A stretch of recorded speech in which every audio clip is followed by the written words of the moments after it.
The following program on PBS 39 is made possible in part by Arts Weekly, celebrating regional expression, performance, and creativity, is brought to you in part by the Edward D. and Ione Auer Foundation, the Ian and Mimi Rowland Foundation, the family of Dr. Christopher and Kirsten LaSalle, and the support of viewers like you. Thank you.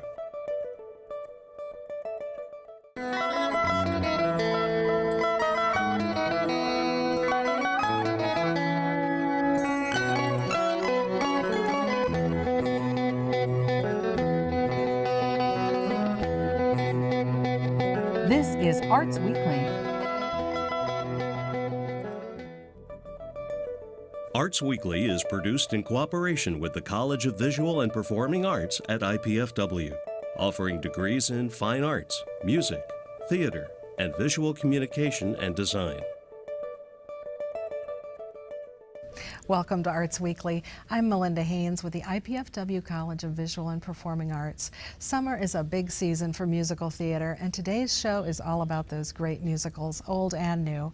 In the second half of the show, I'll be joined by Kirby Voltz of Fort Wayne Summer Music Theater, talking about 9 to 5. But first, I'd like to welcome actors Kira Lace Hawkins and Robert Joseph Miller from the Wagon Wheel Theater in Warsaw.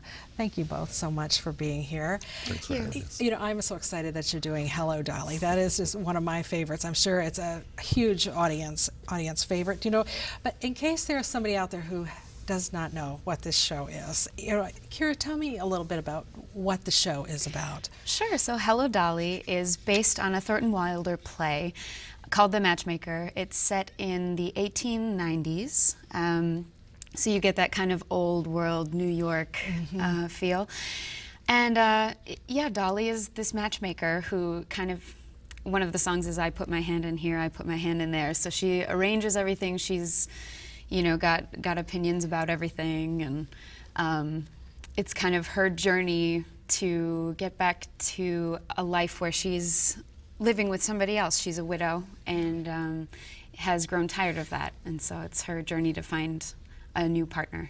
For herself and for others along the way. And she ends up matching up everybody else along the way. So she's pretty successful in her attempt at this. Absolutely. And so, Kira, who do you portray in this production? I play Dolly Levi. Yeah, and she's, like I said, just kind of this mover and shaker, likes to have an opinion about everything, and yeah, that's who I play. What's it like for you to be Dolly? It's a great treat. Yeah. Have you played this role before? I have not played this role before. It's very fun, fast-paced, challenging, and just a really fun time. I just get to go on stage and make people laugh, hopefully. Well, and there's a lot of music in this song. I mean, you absolutely have lots of songs that you're in, so that's got to be fun and challenging at the same time. It's great. Lots of things people would recognize as well. Right. So. And Bob, you're Horace Vandergelder. Yes. Yeah. The well-known $500,000. Yeah, and yeah, oh, that's funny. Have you played Horace before? Yes, twice before this. So is this one of your favorite things to play? Yeah, it's one of those, you know, I just had this discussion with Scott Michaels, the director, yesterday. This is one of those shows that is so fun to do, and you forget what it takes. You know, you do shows in your career, and there's time in between. And when you're doing it, you're going, wow, this is such a good show. It's well written. There's not a wasted moment. It has plenty of laughs. Everything in it is pertinent. Every song is something you can hum.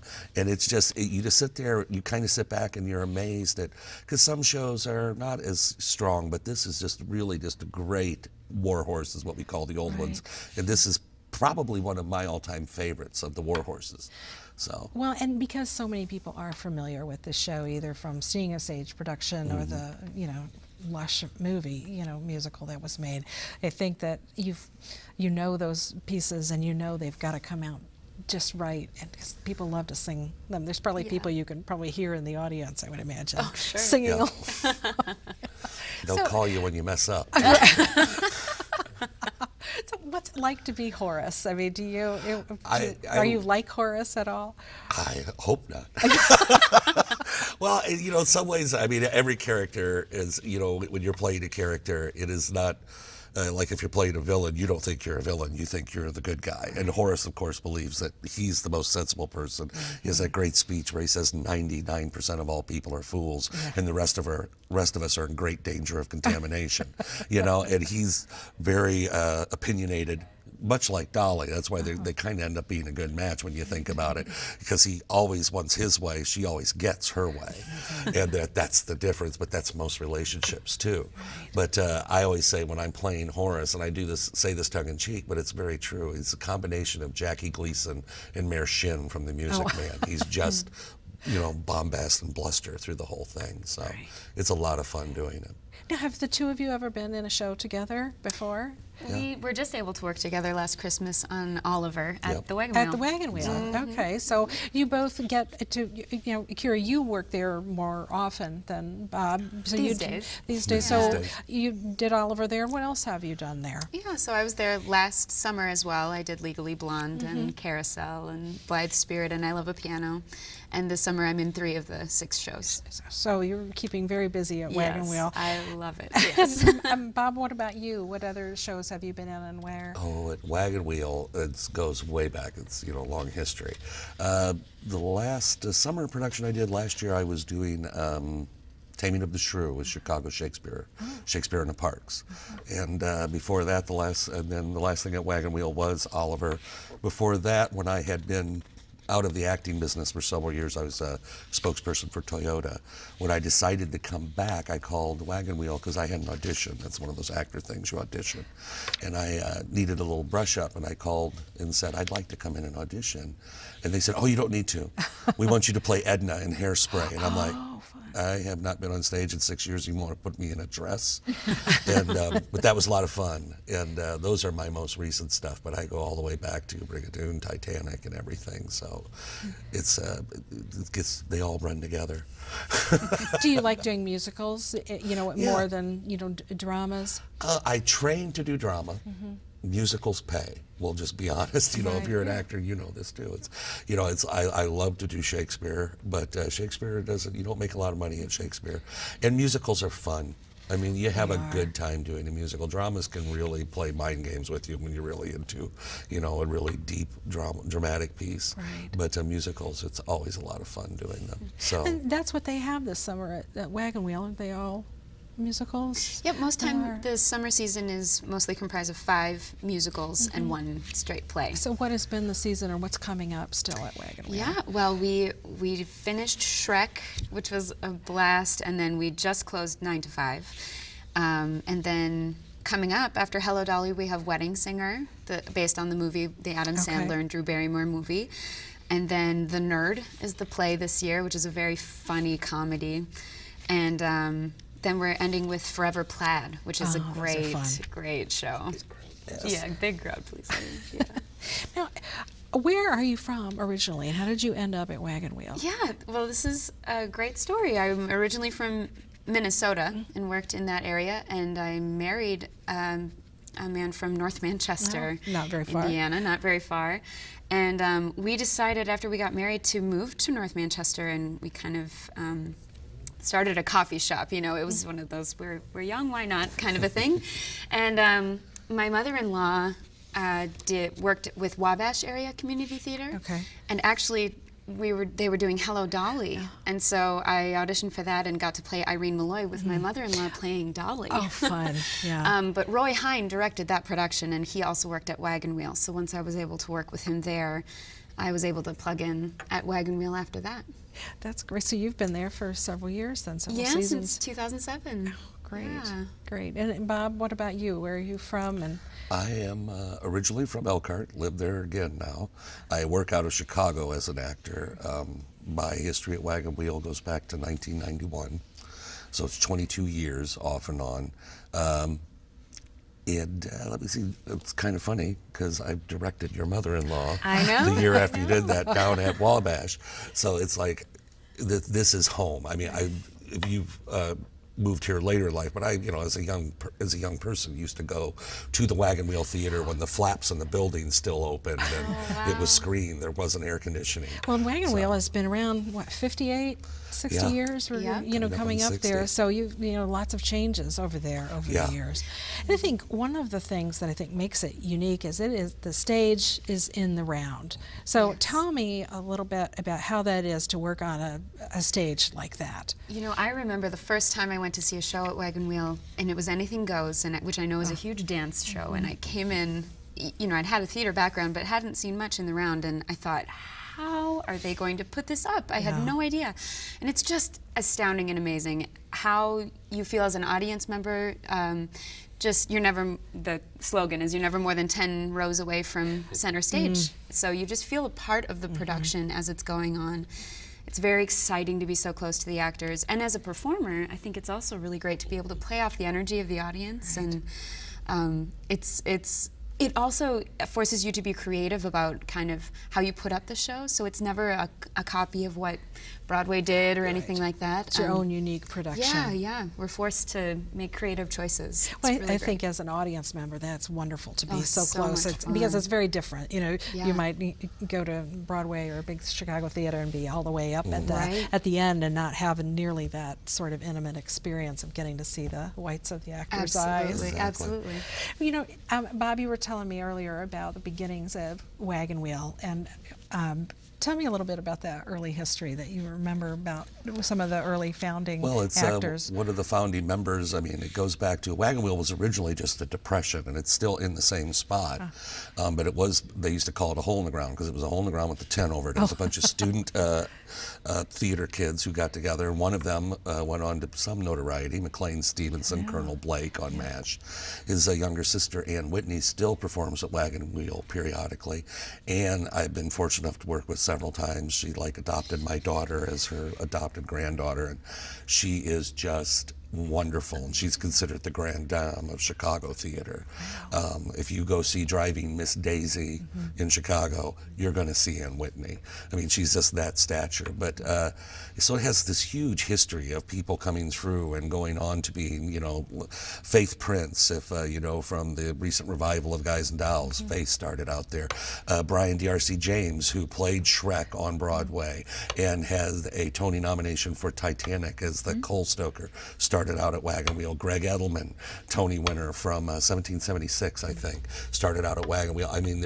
It's their slogan, I think, still is, see the stars of tomorrow today, because the theater has a rich history of bringing people on. That's very exciting. It's kind of like going to a minor league baseball game, and you never know what you're going to see and who's going to come up. We're very lucky to work with them. Right. Now, you were just telling me earlier that it's now a nonprofit organization, and so there are these summer shows, but then there are also some other events that go on through the year. So they just switched in 2011 to a nonprofit, so they're really ramping up their educational programs, and there's lots of opportunities for kids to put on some really high quality productions and learn in the theater environment.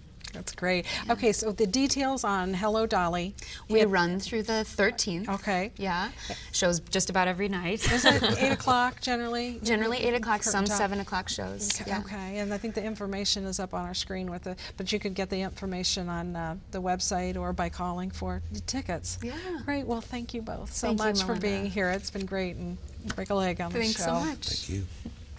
While we get ready for our next segment, please take a minute to view our performance calendar of what's coming up in our area. You also can follow us on Facebook, Twitter, and YouTube. We'll be right back with Kirby Voltz to hear all about 9 to 5.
Fort Wayne Summer Music Theater opens its production of 9 to 5 next weekend at the IPFW Williams Theater. This show, which is a Fort Wayne premiere, features 40 young cast and crew members working together to bring this story to life. Today I am joined by director Kirby Voltz to talk about this fun show. Welcome, Kirby. Thank you. Thanks for having me here. You know, 9 to 5, I think so many people remember the movie version. I remember going to see that. Yeah. You know, and so it's now been turned into a show. Tell me a little bit about the storyline of the show for maybe some people who are younger than I am and don't remember that, and how it converts to a stage production. It converts really very well. It's about 3 women who work in a major office company and consolidated, and they have play 3 different roles. In one is the supervisor, one is the secretary to the boss, and one is a new employee. Her husband has just left her for his secretary, and so she has to go get a job. And of course, it takes place in like 1979 corporate America, which the roles of women in that time period were significantly different than they are, and how you know, that they're looked at as just a secretary, and ultimately the changes that they make in the corporation, and also the, you know, kind of the revenge they get on their boss for treating him so badly. So. Well, you know, even if it was 1979, these themes still resonate today. Right, unfortunately. You know, it's not like it was turn of the century. Right, we're talking about this. You know, these are still, you know, things that a lot of women unfortunately still deal with every day. Exactly. So maybe they'll get a few ideas. Yeah. Some would be fine, some not so fine. But so as this year's, you know, performance for Summer Music Theater, you know, tell me a little bit about the history of the Fort Wayne Summer Music Theater. You've been with it since the beginning. Since the beginning, yeah. We started as a summer school class through Fort Wayne Community Schools, because at the time I was a teacher there, and my co-teacher, Jeanette Walsh, she was teaching at Wayne at the time, and we just decided we wanted to do. We both loved the theater, and we were involved in the community, and we decided, you know, let's just do something for kids, and because there wasn't a whole lot for kids. Some other schools had programs, but we wanted to do one of our own, and we got started. And then, unfortunately, through you know, cuts in the budget, through, you know, no fault of the corporation, but just, you know, some programs had to go, and ours was one of them. But I, you know, just kept it going ever since. So. Do you remember what was the first show that you did? First show we did was How to Succeed in Business Without Really Trying. Yeah, yeah. Isn't that interesting? Yeah. You know, and 15 years you've been, you know, doing this. It's great that you're able to keep it going, even, you know, through those budget cuts. Right. So the program is really open to more than just, you know, those high school kids. Though now, you know, tell me about the kind of kids who come into it. We have kids from like usually like 12, 13, 14 different high schools, and any high school kid in the area who, you know, is welcome. And we have you know, that's just the way we've done it. And then we have kids who have gone through the program, and then they graduate. Ultimately, as kids do, they graduate, and but they want to come back, so they can come back for a couple of years after, and, you know, they kind of age out. But I have kids in my assistant director, Kaya Miller, started, and when she was starting her sophomore year in high school, and then as an actor, and then she graduated and went to college and came in, and now she's, you know, worked through and is my assistant director and is the director for our major fundraiser now. So you're in the next generation. Yeah, yeah. You know, other than the funding, you know, cuts and things that have changed, you know, has it changed a whole lot over the years, or does it still, you know, feel like kind of, you know, summer stock for high school it is. kids? It is. It's very much like summer stock. You know, you get. Having done summer stock myself, we give them a little more time than what they get in there, what you would get in a stock situation. But it's a pretty intense rehearsal period, because you don't have a long time. No, we, you know, do 3 hours a day, 5 days a week, and some weekends we, you know, have, you know, for funding reasons, you know, we have to have car washes, or like we just had a car wash on Saturday of this week, and we did some other performances, and just to get the word out. And so. How long do you rehearse? 3 hours a day, 3:30. For how many weeks? It's usually like 7. Oh, so we usually a start bit the Tuesday right after Memorial Day. Okay. And you know, and sometimes it's just like that week may just be the principals, and we bring the ensemble in, kind of the first week of June. So, but that's, you know, you got to block the show. You have to learn their music. They have to do all the choreography. So it's a pretty tight rehearsal schedule. Yes, it's still pretty intense. Yeah. And the show opens next weekend, which is what, July? July 12th, 13, 14, and then the 18th through the 21st. Okay. And we are actually an official event through the Three Rivers Festival. Oh, that's so great. If people want to find more information out, you know, through their booklet, and we'll be in the parade, and we have our own website. So. And have you been at IPFW Williams Theater for a couple of years now? Yeah, last year was our first year there. I had changed schools, and we had been performing for quite a long time at Northside. And then when I went to a different school, IPFW opened it up for us, and you know, John O'Connell, the then theater chair, was very anxious to get us in there, and we're glad to have, you know, we wouldn't be happening if it weren't for IPFW. So. Oh, that is great. So how do you get the students involved? Are these, you know, since you're not at the local school anymore, are there just kids who hear about it through osmosis? You have a Facebook or website? We have a Facebook page.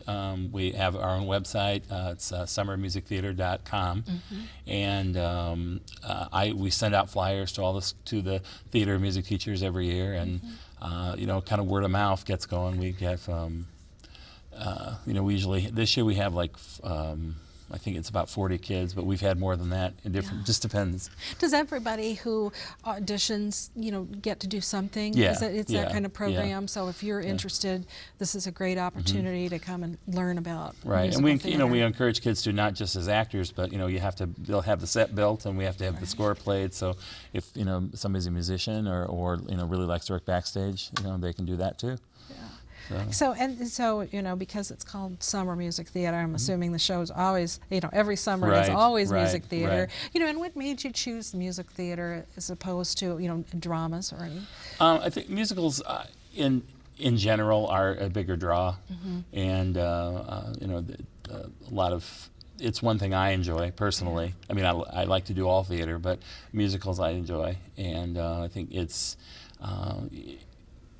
You can give a lot more opportunities to a lot of kids, because especially, you know, if they're musicians, they don't like to act, but they're, you know, really good violinists, then, you know, they can do that too. And but you know, I think also bottom line, they're just bigger draws. Right.